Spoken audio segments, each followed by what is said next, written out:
Welcome to Cognitions, a podcast where we interview cognitive scientists about their work and how it applies to our everyday lives. Cognitive science is the interdisciplinary study of the mind, which brings together cognitive psychology, the neurosciences, linguistics, philosophy, modeling, and more. Without further ado, let's jump into today's episode. We are today's hosts. I am Tanay. And I'm Jay.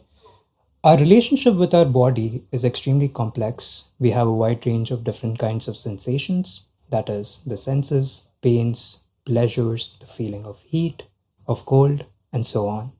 We also do things with our body. We engage in athletic activities, we harm one another, we pleasure one another, we jump for joy, we frown in disbelief, we hunch over in despair. How can we disentangle this giant knot of doings and feelings that is the body? How can we study our perception of the body? What is the relationship between the body and its environment? Today's guest is the person to answer all these questions, or at least some of them. And she is Frédérique de Vignemont. She's a CNRS senior researcher in philosophy in Paris. She's also the deputy director of the Institut Jean Nicod, as well as a philosophy scholar in residence at NYU Paris. Her research lies at the intersection of philosophy of mind and cognitive science. Her major current work focuses on bodily awareness, self-consciousness, and social cognition. She has published widely in philosophy and psychology journals on the first person, the body schema, agency, empathy, and more recently on pain. Her latest book, Mind the Body, published at Oxford University Press, provides the first comprehensive treatment of bodily awareness and the sense of bodily ownership, combining philosophical analysis with recent experimental results from the cognitive sciences.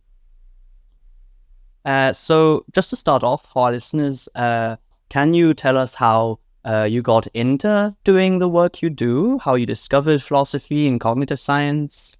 I'm just, was born in Lyon in France, and I went to the university there. But at the beginning, actually, even before in high school, we have philosophy in France, and I hated it. I really despised it, thinking it was so boring. And I did everything I could for not doing my work in philosophy. And so that was not what I had planned for my future at all. So I thought that all I wanted was to travel. And I was good in math, so I thought, okay, I go to business school. But for that in France, you go to a prep school. So I entered prep school. I hated it. I did 1 week. But to prepare for the prep school, I needed to read philosophy. And it's why during the summer, I was preparing to go to the prep school, to business school, that I found out that philosophy could be actually fascinating. And after 1 week, I went back to my parents and said, sorry, I will never be rich. I want to study philosophy. So it was actually reading the philosophy. Yeah, it was Nietzsche. That was. And I just went to university, so not prestigious École Normale or anything like that. No prep school, nothing. Just doing that at university. I found that it was not exactly what I expected. It was a lot about history of philosophy, which was interesting, but I really wanted to ask questions rather than to study old philosophers that were dead 2 centuries ago. And then I found out about cognitive science, and I did a degree in cognitive science, which was possible in Lyon, a licence, kind of bachelor. And then I found out about the master here.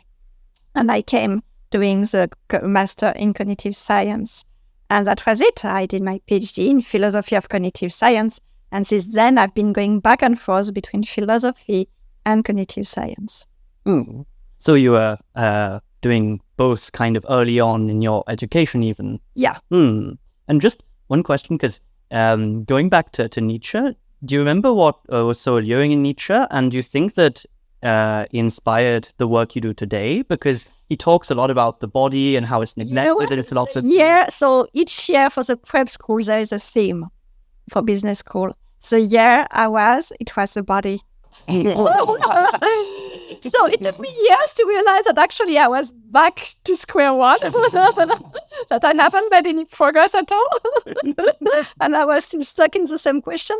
But yeah, in a way, I realized that years later, for me, it was really what got me into the body was first my interest for the self and self-awareness. And so that's what the topic of my PhD thesis was, on the first person, but not specifically on the body. It was just the first person in general.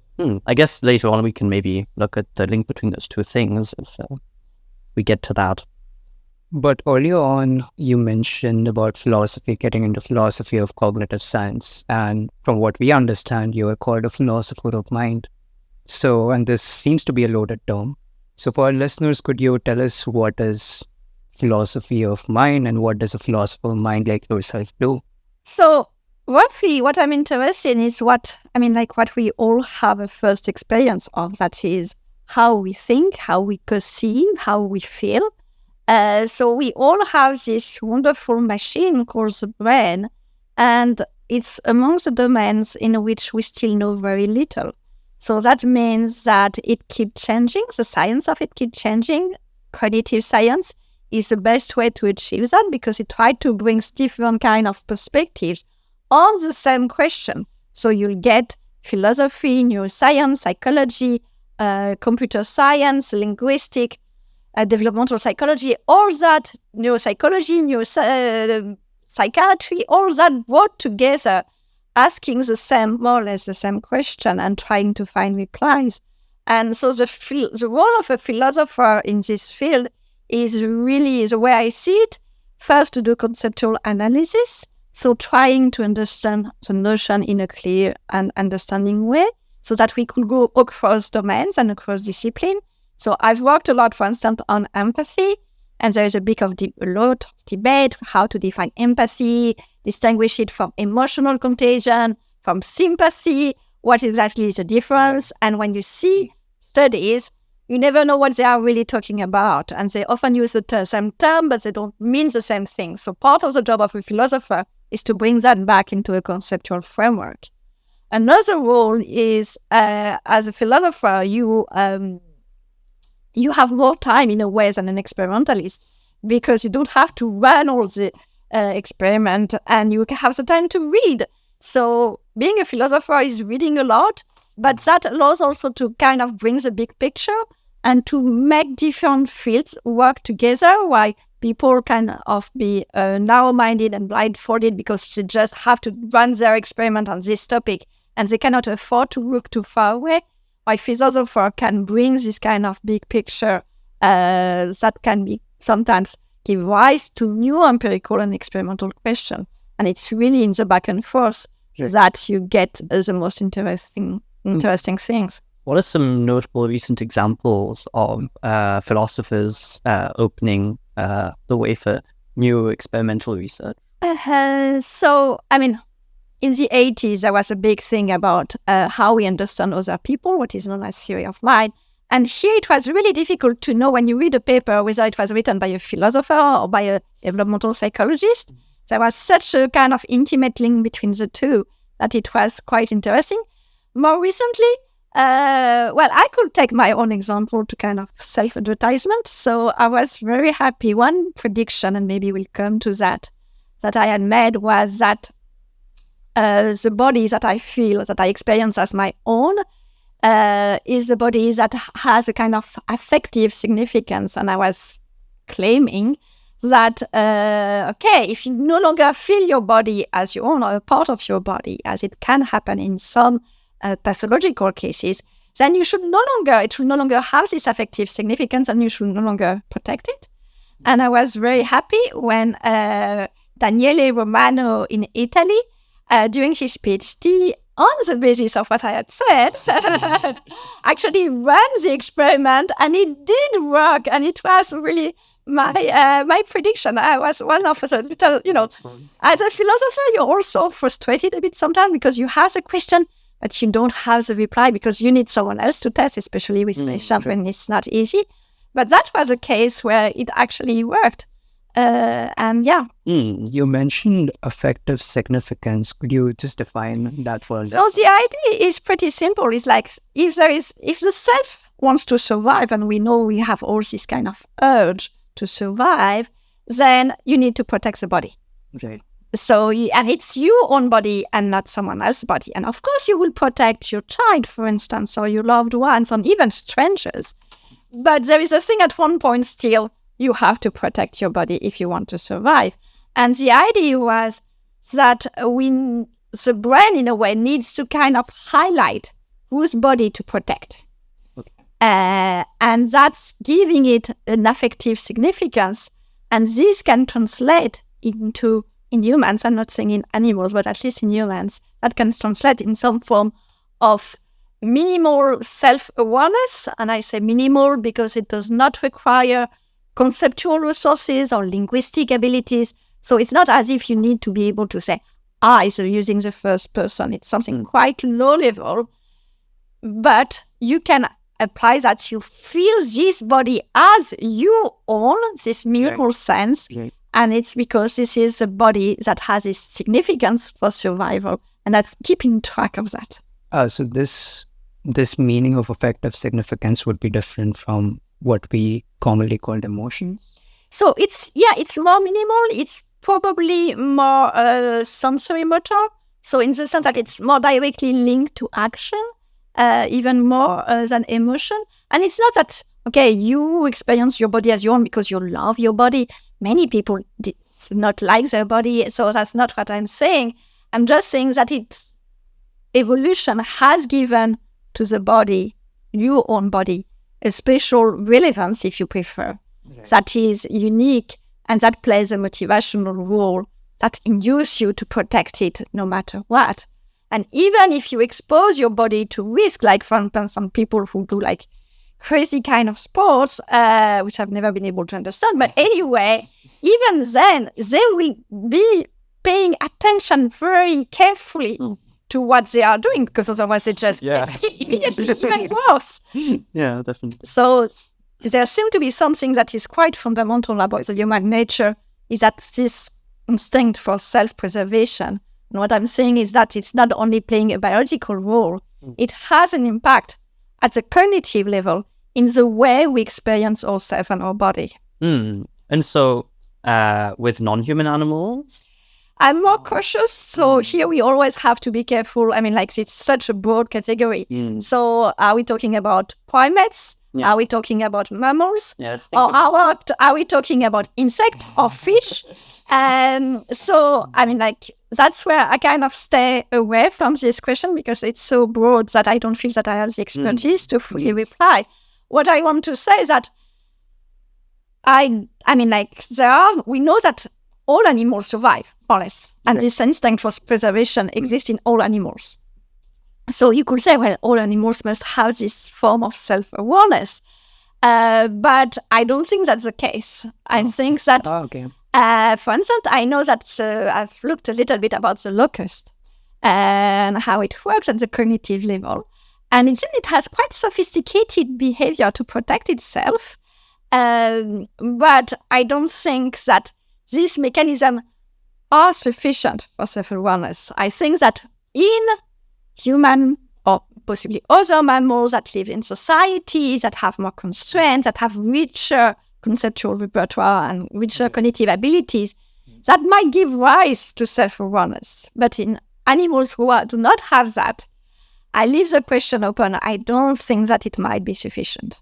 So it's almost as if once you have a certain amount of complexity in an organism or society, you need something more for self-preservation. Environment. And we have the same debate, for instance, about pain in animals and the difference with nociception. So nociception is this system that many animals have that react and respond to potential dangerous stimulation, nociceptive stimulation.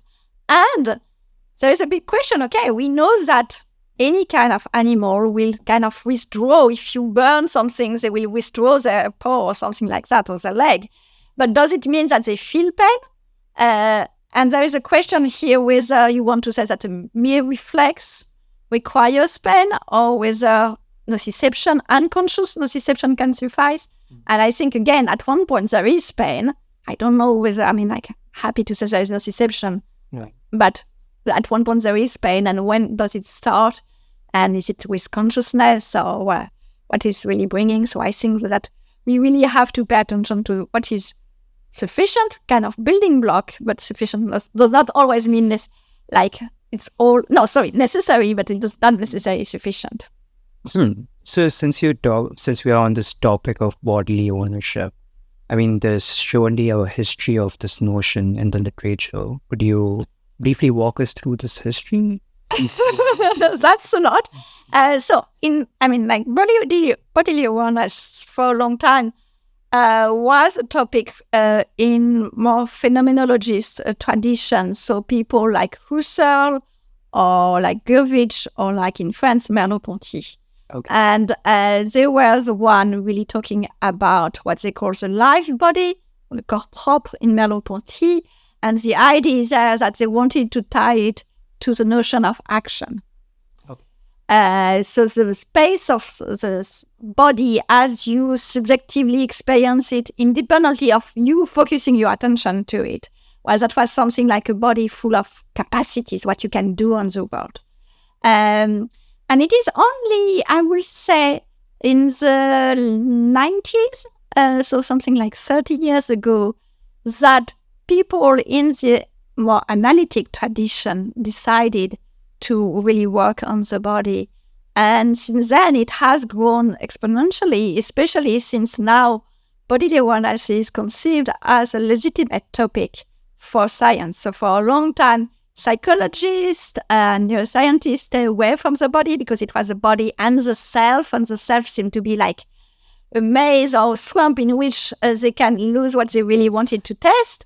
So they stayed away, but more recently they decided that it was something that they could actually investigate. And so you both have this kind of explosion of result on bodily awareness these last 30 years and a renewal of interest in philosophy, which is quite interesting to follow because there are a lot going on right now. When I started, it's true there was not that much. So it's nice, but also it makes it more difficult to follow everything that gets out. So in think about bodily awareness, we also can think about things like the usage of tools, where we seem to be aware of the tool in a special way because we can do very fine movements with them. And so I'm wondering, does this sense of bodily awareness extend to tools in some way? So tools are extremely interesting because, it's actually something quite old. It was Diderot who first described as a white man could feel obstacles on the floor with his cane, and it will feel the obstacle at the tip of the cane and not in his hand. So this idea is that tools could be somehow integrated into the representation of the bodily space has been found very early on. But the experimental data really showing it has been more recent. So it was especially, the team by Alessandro Farne in Lyon who has studied that. And they have found that when you record the way you perform a movement before and after using a tool, well, you act in a different way after. So you're no longer using the tool, but you still keep on planning your movement as if your arm was longer, even for movements you've never performed with the tool. So it's really has generalized, kind of contaminated in a way, the way you represent your body in action. And it's quite interesting because there is this idea indeed that we have a very fine-grained motor control on the tool. We can feel sensation in the tools. And yet we never feel, not never, but we rarely feel tools as being part of our body. And you might ask, okay, I have action, I have sensation. What is missing? Yeah. Why no sense of this is me? That can be an extension of me, but not really a part of me. And one thing that we do not have with tool, and I'm going back to my idea of affective significance and bodily protection, is pain. Yeah. So pain or any kind of sensation that has this kind of affective dimension, like you cannot tickle a tool. You can tickle a tool, but it will have no effect. Your tool is never itchy. You don't have all this. And the way you protect your tools, obviously you do protect them because you want to use them. And for that, they need to be in good health. But you don't do it in the same way as you do it for your body, which is a good thing because you want to use the tools in situations in which you will not put your body. But the question of tools, I think, is especially relevant nowadays because people talk more and more about augmentation technologies. Yeah. And this idea like exoskeleton or things like that. And there is a real question of what should be our relation with these technologies. And I'm not talking about the ethical aspect, but really whether we should experience them as part of our body or not. And there is a kind of general trend that people kind of automatically assume that if we want to use them a lot, then we have to feel they are part of our body. But actually, that's not true. I mean, we use a fork a lot, and we do not eat with our fingers, yet we do not feel that the fork is part of our body. So it's not as if we necessarily need this kind of phenomenology and to integrate the tool or the technology into our body, what people will say, embody these external devices. We can have a very fluid, active use of them without necessarily feeling them as part of our body. Yeah, and rumor has it that you're actually doing some work on the embodiment of prosthetics at the moment. Yes, so I've been working, a little bit working on that. On the theoretical aspect, mainly trying to understand both for two cases, for the case of amputees, so who have lost a limb, and they get a replacement by a prosthesis, a prosthetic limb, and this question of augmentation technology. So that's perfectly healthy subject who get a kind of something extra. And I think one thing that I've been advocating is that we know a lot more about amputees, of course, because there is a longer tradition of research and still very little in cognitive science on the other. But so people tend to use the restorative model, so the amputee model, to understand augmentation, but actually I don't think this is the right model because the people do not have the same expectation. When you've lost a limb, you remember what it was like to have one, and you have expectation of how it should be with a new one. Mm-hmm. So what kind of expectation? Well, of course, sensory motor expectation, you know how you should be able to act, but also phenomenal expectation, how it should feel. And there, clearly, the patients, they want to feel it as it was before, that is, to feel it like that it is part of their body. Okay. So it is important that the prosthesis can be incorporated into the representation of the body, as if it were really an intrinsic part of the body. Augmentation, all new. So more or less no expectation. I have no expectation about my exoskeleton of how it should feel. Yeah. So it can be just on the model of a tool. There will not be kind of mismatch between what we expect and predict and what's the reality. There is just, we start from scratch. Yeah. So that's also make it more interesting because everything becomes possible. So how is this industry of prosthetics doing, given that you talk about people having expectation of what the limb should be like? So that's one of the real issue, is that only 45% of the population of amputees, at least for the upper limb, so for the arms, actively use and regularly use their prosthesis. So they will buy prosthesis, and it can be extremely expensive. And yet, they do not use them. And one of the key questions, you could say, well, it's because it's a lack of comfort. It's not really allowing them to do more than what they can do before. It's sweaty. It's heavy. So there are a lot of little cues, you could say, that explain why they don't use it.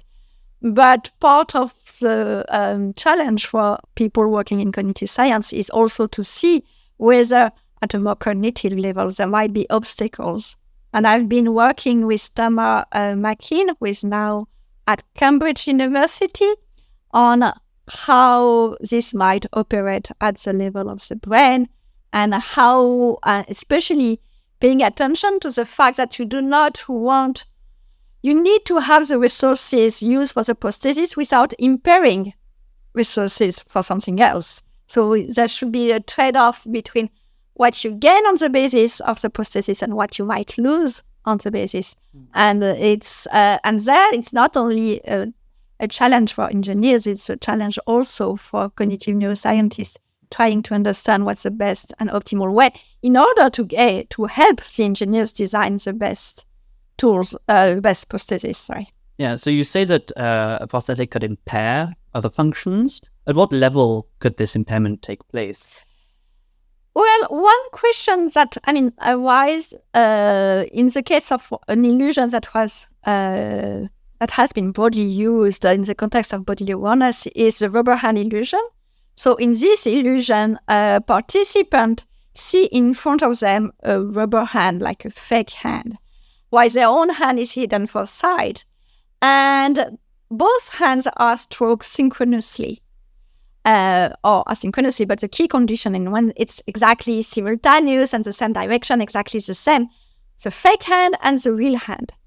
And after a couple of minutes, many subjects, not of all of them, but many subjects, feel that the rubber hand is part of their body. And this is fascinating because it's working only in 2 minutes, whereas this patient that are amputees completely fail to embody their prosthesis after years. So you wonder what's going on exactly there, what's the trick. But what was interesting is when you do the rubber hand illusion, you can measure at the same time the tactile sensitivity on the real hand.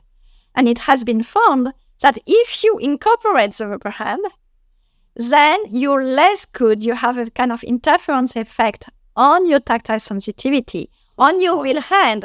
So what that shows is okay, you've gained a new hand, but you've lost, not lost, but it has impaired partly your tactile sensation.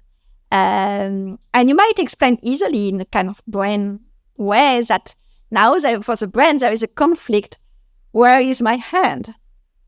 And if you have a conflict, then that might impair this kind of conflict. Where is my hand has a kind of domino effect, or where do I feel touch and how to process the tactile stimuli. But yeah, that's the thing important about the way we understand the brain is things are all related, and you can have easily this domino effect that you do not always expect. And even if sometimes in movies they say, okay, you use only 10% of your brain and there are so many things. And actually, that's not true. It makes a bad film too. That's just not true. We are kind of good at using what we have. And and there is this kind of domestic economy of the brain. If you put more money here, then that means you'll have less money over there. And that's the same for the brain. But this extrapolation from the rubber hand illusion that you tell us about, has this been tested on amputees? Because one could say that these effects are minimal and might not. So after that, that's always a big, that's an important question. That there is what we find in neuroscience, but when you say, oh, there is a significant effect and we are all excited, actually, when you look at it, oh, okay, so there is a 45 millisecond difference in the reaction time. Okay, that's not going to change my life.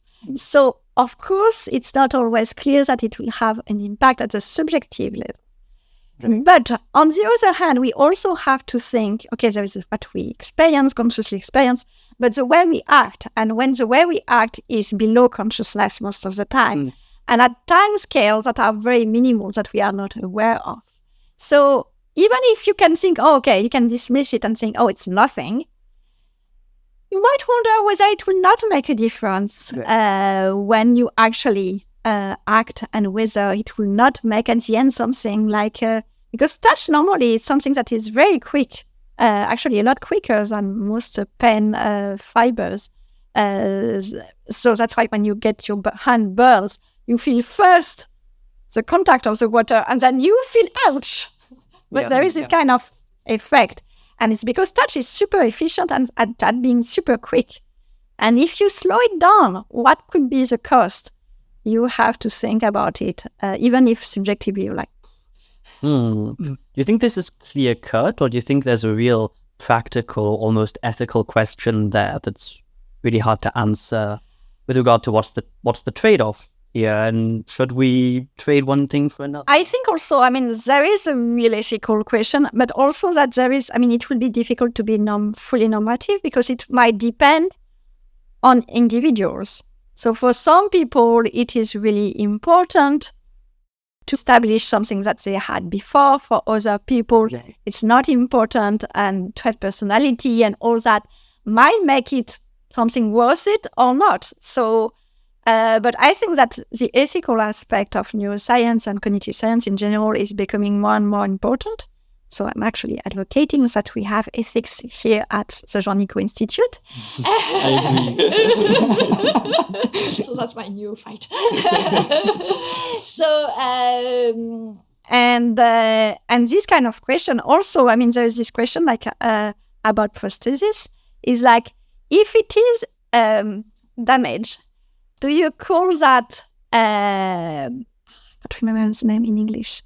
So either you don't punish the same if you damage a body part of someone or if you damage an object. Yeah, if you harm. And so the question is, what kind of legal status do you give that? Oh, yeah.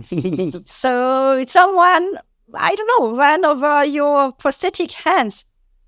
Is it as if it has run over your foot? There's a sense of no.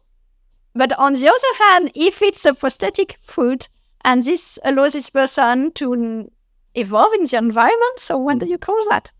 Yeah, it seems complicated because these questions, there's so many different answers that have been proposed, and I think the pain thing and so that's why real ethical investigation of that needs to be run in parallel with a philosophy of mind that will look more, how the way we experience things or the way we represent things, and at cognitive neuroscience, what is the plasticity of the brain? Yeah. So we need to combine all that, plus, of course, the engineers that tell us at the end what is really feasible and not what we will love in a dream world. But are legal scholars actually looking at the type of questions you mentioned? Yes, they are starting to. Okay. I see. Okay, so we've been talking about the sense of the awareness of the body, but we can also wonder what's happening cognitively with regard to how we differentiate the body, so the space of our body, from our environment and what's directly around us. And so there's this concept of personal space and peripersonal space and extrapersonal space across the cognitive sciences, I guess, in the neurosciences and psychology. And you've done some work on this. So can you just run us through this distinction? The idea, I think, is like everybody has an intuition about the fact that the external space is not just homogeneous. There is me and then there is the rest of the world. It doesn't work like that. This last 3 years with the COVID, we had this experience, that space, which is something that we never thought of. We were, walking in space and navigating in space, but we didn't think about space. Suddenly, we all started to look at the distance between us and other people and whether things were close or far.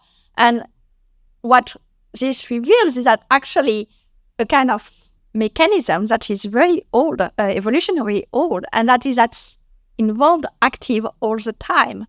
So because it's not only because people might contaminate you with their COVID or whatever they have, but it's also any kind of obstacle. So like, for instance, if I want to navigate in this room with these tables, with the table, I will try to stay away from the corner. For the listeners, there's a very sharp corner. Yes. Or if I go through the door, I will try to, I will not bump into the side of the door, and I will navigate in such a way. So we constantly monitor the space that surrounds us. And what has been found in the 80s is that actually the brain evolved a specific mechanism to do that. So to monitor the immediate surrounding of our body. And why do that? Well, because what is very close to me, so something like between 30 and 50 centimeters, so it's very close, could be soon in contact with me. So what that means is that I might bump into it or it might bump into me. Right. And in many cases, it's not important. But in some cases, it can be what I really want. If I want to grasp, for instance, my mug, I want the contact to come. And I need to monitor the space to make sure that I am able to grasp the mug. Okay. And sometimes the contact is unwelcome. And was a COVID case, but it was also the case of any kind of, if you have a mosquito buzzing around you, or it could be more vicious predators or just a table. So this mechanism has been found to really fractionate the outer space so that it's not just me versus the rest of the world. Okay. It's me, my personal space, which can be conceived as a kind of buffer between the two, and then the external world, the extra-personal space. So just conceptually speaking, is peripersonal space always the same? Is it always what's the boundary? So there is always, that's a problem with the tag of the notion, is that it feels like there is something like, that we can draw almost like a line, like you don't cross this line. Of course, it's not like that. So it's really depends on the context, on the circumstances. It depends on your personality. It depends on with whom you are. And it will depend whether of your motor abilities. So one thing that has been noted, for instance, we were talking about tools, is that when you use a tool, you can act further away, and therefore your peripersonal space gets slightly further, because suddenly you can act further away. On the other hand, if you are like wearing a cast because you broke your arm, for instance, then that will reduce your peripersonal space. If you suffer from anxiety, that will increase it, because something like better safe than sorry principle. So you want like to be better prepared and more in advance because you feel anxious. So it will really depend on the situation. And peripersonal space is more like, it's not like a space as such, it's like a way of representing space. So the external space, there is a way that is specific that we have to represent when it's close and when it's far. At the end, it's still the external space, but there is this way of representing that is specific. So just for listeners, since you've been talking a lot about representing things, could you just like briefly skim through the idea of a representation? Yeah, I don't like this question. What have you done? Jay would be a lot better for me than me for that. So one very simple way to see representation is to say that it's kind of internal model of things in the mind. Okay. So if we talk about body representation, then it's to say, well, the body, the way you are aware of the body does not depend only on its biological reality. We have seen that, for instance, with the rubber hand illusion, that it's different. Another case where it's different is the case, for instance, of amputees. The amputee can still experience the presence of their limb, even if it has been absent for 20 years. And they have what is called phantom sensation. So they have this phantom, and you could say, well, the biological reality is no longer there. So it's just that they have built, at one point, an inner model of what their body looks like or feels like. And this is what is feeding the awareness of their body. So it's a kind of, the best way is that you could say it's an inner model that aims, in the case of the body, to covariate, to mimic as much as possible with the external body. But as any kind of internal mechanism, sometimes it does not work. So when you have representation, you can have what is called misrepresentation. You get it wrong. And when you have this misrepresentation, it's just like the phantom limb, where because the function, you could say, the function of this body representation is to get it right. But sometimes it is dysfunctional. That's the case of patients. Quite often, they just get it wrong on how their body is really. And yeah, so that's the kind of very short version on representation. And the idea is that it can be either very close to one sensory modality, so you could say that you have visual representation, which will be based mainly on visual inputs. Right. But when it comes to the body, there is, so many different sources of information about the body that actually it's multisensory, so it combines information from different sensory modalities, so vision, but also touch and proprioception and so on and so forth. And so earlier you were talking about the different ways in which peripersonal space could vary.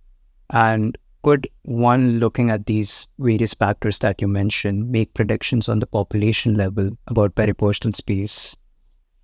So that was a nice prediction that has been done with the COVID. Is like, so some friends of mine, Andrea Serino in Switzerland, he had started to do a study. He's working a lot on peripersonal space, and he was running an experiment, and then he had to shut down the lab like everybody because no longer allowed to test. So during the first pandemic lockdown, and then when he was able to reopen the lab, he said, why don't I redo everything with the same subject to see whether their peripersonal space has changed? And his prediction at the societal level that because we have suddenly been paying attention and being more anxious also, it will stretch. And indeed, what he has found is that there was an effect at the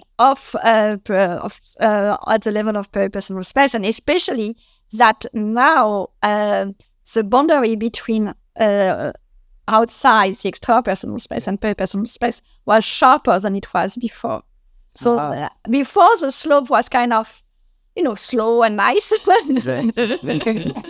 then it was quite steep, and so that we had like cut off. That's outside, that's okay. That's inside, that's not okay. Right. Why before it was more blurred? Yeah. Were the causes for this investigated? So you could think, on the one hand, it could be because we're afraid of the outside in some way, because we're afraid of catching COVID. But also, it could just be habit, right? We don't leave the house as much, and that could create the sharp boundary. Yeah, no, that's also very difficult. But still, remember, we are talking about 30, 50 centimeters. So even if you have a small apartment, still, I'm hoping that your apartment is slightly bigger than that. Well, in Paris, barely. And it was in Switzerland, in Lausanne. They have the mountains, they have the lakes, they have everything.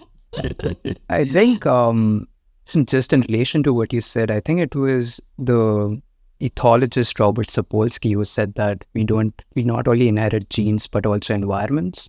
So in that sense, could you also say that we inherit peripersonal spaces from our environment? So, I don't know. What is clear is that we have this peripersonal kind of representation. Actually, the first time it was found in monkeys and not in humans. Right. So it's not something that is specific to humans at all. And the first time it was actually described, or notions that are related to it, were by Heini Hediger, who was a biologist, but who was taking care of a zoo in Switzerland, in Zurich. And it was in the 1950s. And he noticed that animals, if you want to pack animals in the same space, you have to make careful that they have enough space. And how to make them cohabit together. And he noticed that really that you could measure at inches, really close to 1 inch, exactly different kind of distance. So there was what he calls like distance, like when with predators. So if you are at this distance, you start adopting this kind of defensive behavior, like you fly away. Or if you're slightly closer, then you start fighting, and then you start freezing when it's even closer. And you can really, and you could see that you can measure this distance. Right. And even for animals not with predators, but with conspecifics, there was also this kind of notion of distance that was like to show that, okay, you have the personal distance. If you want to, that's the distance at which you tolerate someone else. Right. And the social distance, which is the distance at which you feel you belong to a group or not. And this after that has been used by social psychologists, Edmund Hall in particular, and has been developed a lot in social psychology. Right. But the concept, evolution, comes originally from the study of animal behavior, and not only primates, but all kinds of mammals. There seems to be something about Switzerland and keeping their distance. I wonder why that happens. Yeah, so in terms of psychology, in the 60s, they studied a lot. So in humans, was a measure for the social aspect, was really how much you feel uncomfortable when someone gets too close to you, COVID or no COVID. We all have that. And the idea was like in the 60s, they look at all the different cultures, looking like, okay, in South America, you can get very close to people, while in other country, it's very rude to get too close, to become too intrusive and all that.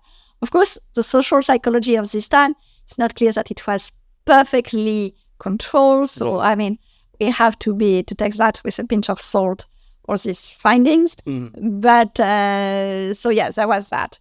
But the notion of peripersonal space is not only on social aspect, it's also the proximity of object, not only the proximity of other individual. And that's a big difference. You've also worked on what we have called affective perception. And this may make listeners think of emotions, which we already alluded to. But just to get us started with this area of your work, what is affective perception? So I've worked a lot on the body, but there's a point where you get fed up of your own topic. And also, one thing that since I was, as you said, using that already in my way to analyze the body, I was saying, okay, this is my body because I want to protect it from threat and dangers. Well, that's one thing to look at the body side of the question. You have to look at the outside of the external side of the question, and how we experience and we perceive threat and danger. Right. So what I've been trying to work on this last few years is really this idea that evolutionary speaking, it's very important to perceive danger and to detect it very early on. And to act in consequence. Right. The question is, how do we do it? I mean, a classic vision of the world would be to say, well, you have vision, and vision gives you like shape, motion, and color, and orientation, and that's all is processed at the beginning at your visual experience. And then you categorize what you see, and then you appraise whether it's dangerous or not, and then you act. Right. This is very slow. This is not good for survival. But that's only because you describe it sequentially, right? Well, but there is but that's more or less still the case. The idea is that your evaluation comes after your recognition, which comes after. I mean, like, because there seem to be like, you need the recognition in order, and you need to process all the visual feature in order to get the recognition. But you're right in a way. What has been shown these few years by people like Joe Ledoux and Patrick Vernier and many others, is that we have an early appraisal mechanism in the amygdala, so in the brain structure in the brain, that process, that appraise, evaluate whether it's negative or positive very early on. So it has been found that as early as 100 milliseconds after seeing something, you already have a valence telling you positive or negative. Okay, it's not telling you whether it's super dangerous and what kind of danger it is, but still you have this thing, that kind of fire to say, kind of signal alert saying, hold on, there is something bad. Right. And of course, quite often it will misfire because it's with the same principle of better sense and sensory. And so the project that I have is to see, okay, and we know that this has an impact on our visual experience. And for instance, it will boost attention. Of course, if you have an alarm signal, you're like, okay, I have to be more careful and pay more attention and get more visual information. And the question I have, the philosophical question I have is how much this has an impact, not only on attention, but really that our visual experience itself will be affectively colored so that it will not be just shape, orientation, motion, and so on, this low-level visual feature. But that among these low-level features, there could be something akin to a valence thing, that something is positive or negative. And that's the kind of philosophical question I have been working on recently. And it's not easy because in a way, it's like difficult to see, to find an empirical reply to this kind of question is not easy because most of the studies that has been done, it's just to show there is an effect, but then you have to say, okay, your effect, is it not just attention? And it's very difficult. And also affective neuroscience is extremely difficult as a field because how do you induce emotion in a lab? So obviously you're in a lab, you're not really frightened, there is no real danger. So quite often when they do, they just show a picture of a face looking fearful. Yep. So that would be kind of an indication there is a threat nearby. But a fearful face on the screen in a lab, how ecologic is that? Yeah. Or it could be an angry face, but again, so yes, you get effect, but it's kind of not very satisfactory. So most of the interesting studies have been done in virtual reality. Right. And there you can get more into really something. And that becomes more interesting, but of course, that's more difficult to run as an experiment. And if I understand correctly, even the images that they use to induce the emotion are fairly limited and follow a particular... Well, you want to control everything, which is good. That's what we want, but it's hard to control everything using facial expression or things like that, or danger stimuli. So you can have a snake, the vision of a snake, or the vision of something that is not a snake but has the same shape of... it's as soon as you start controlling and making things as equal as possible, it's very difficult, and it's very difficult to induce emotion in other people. So, but in a way, we don't necessarily want the person to feel afraid. All we want is they have something that keeps on saying, attention, beware. But then, even then, to say that it's really the visual experience itself, that will be difficult. Because surprisingly, it doesn't seem to be part of our everyday introspection that our visual experience has some color to it, some valence to it. Whereas, for example, the valence associated with touch seems more directly accessible in everyday life. But for me, it's always the example, these cartoons Beep Beep and the Coyote. And there is all these kind of cartoons where you see suddenly, and there is he walks and he starts running, and suddenly he looks back, and then there is a void below his feet, and you realize that he was actually running into the void. And you can always see on the coyote the face, the fresh expression this time that he makes when he realizes that there is danger, that he sees danger as such. And you could say, and you might say, yeah, but that's just fear. But is it just fear, or is there something else already at the visual level? And I think that there might be circumstances where it might be. And look at when you see something really disgusting. It's purely visual. You're not yet. There's a sense in which it actually looks disgusting. It looks disgusting. And people also use the comparison with aesthetic perception. There are cases where what you hear or what you see can sound good or sound bad, or look good or look bad. So but the question after that, is it the same thing or is it something different? So the notion of affective perception is quite broad, and many people try to provide a unified account. Of course, it's always nice when you can provide a unified account. But I'm kind of suspicious precisely for the reason that you mentioned. It doesn't seem to be exactly the same, but the question, okay, what's the difference? That's why it's interesting also. Cool. And so how early has this effect been documented? At what age, perhaps? What age? I don't know when it starts. That's an interesting question. So one study, among the most carefully done studies that was done by Marisa Carrasco at NYU, and what she did is and it's very simple, and it's kind of fascinating that it works. It's she shows one of these faces that looks fearful. And after that, she shows what is called a gamma patch, which is a small circle with graded Bars. Yeah, bars. Yes, and that could be more or less close one to each other. So the density of the grading can be more or less important. And it's two of them, and she asked a subject whether they look the same or not. And she found a difference. Huh.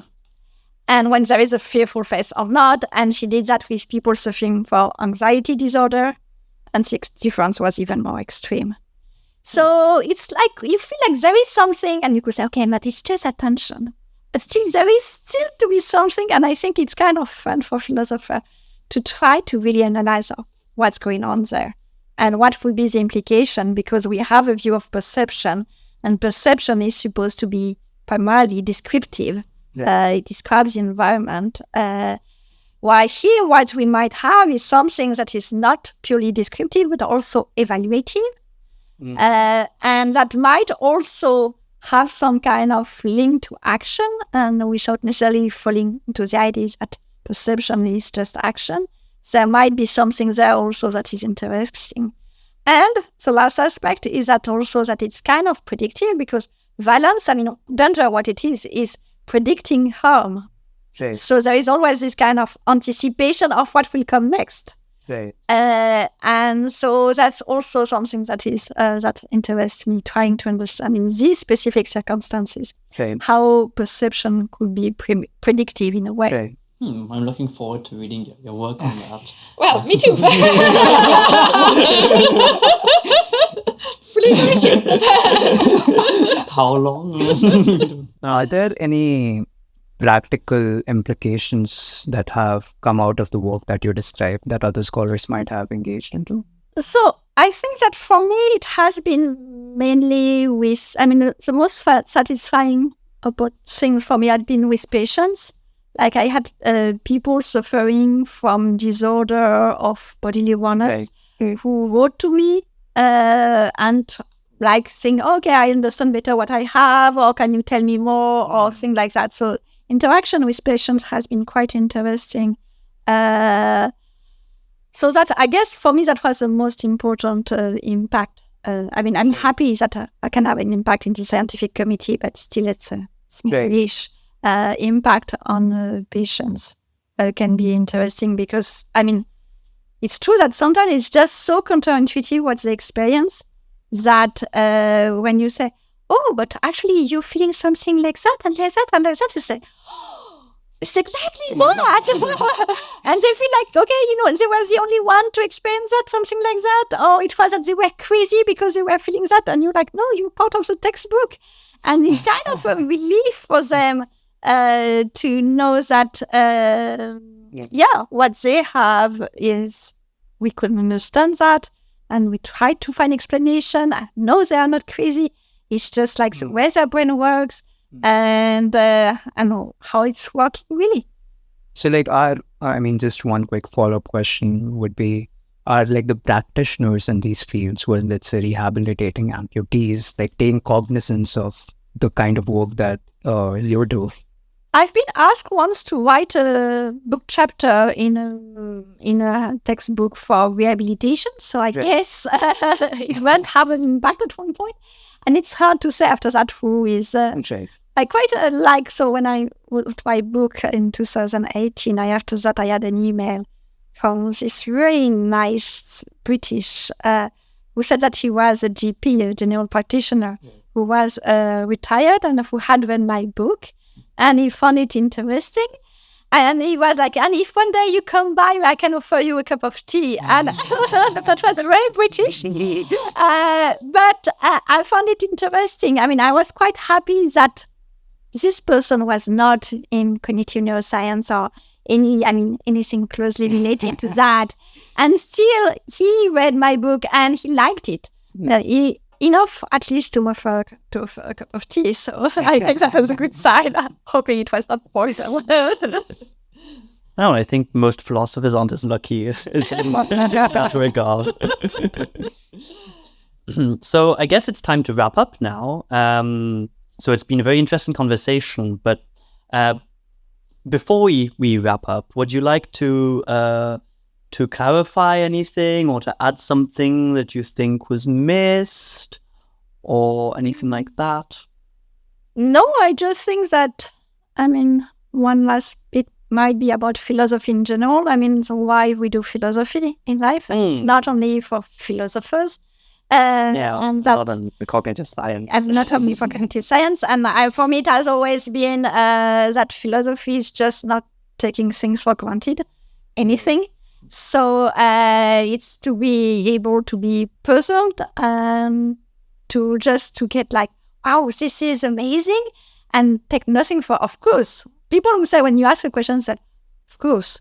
And you're like, okay, there is something wrong. You have to say like, you think so? Maybe. So it's to question everything. And even the most simple thing. And that's why I realized, like, talking about body suffering, when it seems such something obvious. And actually, when you dig a little bit, you realize that there is nothing obvious. And I think that everybody can do that. And that we should do it all the time. Oh, that's a beautiful message. So for our listeners, like, where do they go from here? Do you have a recommendation for a book or any other piece of media about the topics that you discussed about today? So you nicely advertised for my 2018 book. I'm hoping that soon there will be a new book, that I'm revising right now, called Affective Bodily Awareness. So really on the affective side. But still, I'm just doing the revision. I don't know whether it will be out before next year. And I will have another book, but in French, that will come out for a general audience, more like pop philosophical sci book called Désenchanter le corps. That will be published in 20th of March this year. Oh, congratulations! So. This has been Cognitions, episode 3, with Frédérique de Vignemont. And until next time, thank you so much, Frédérique. Thank you. On the next episode of Cognitions, we'll chat with Dr. Stefano Palmenteri about neuroeconomics, computational psychiatry, and human reinforcement learning. If you have ever wondered about how humans learn to make decisions at the behavioral, computational, and neural levels, this episode is not to be missed.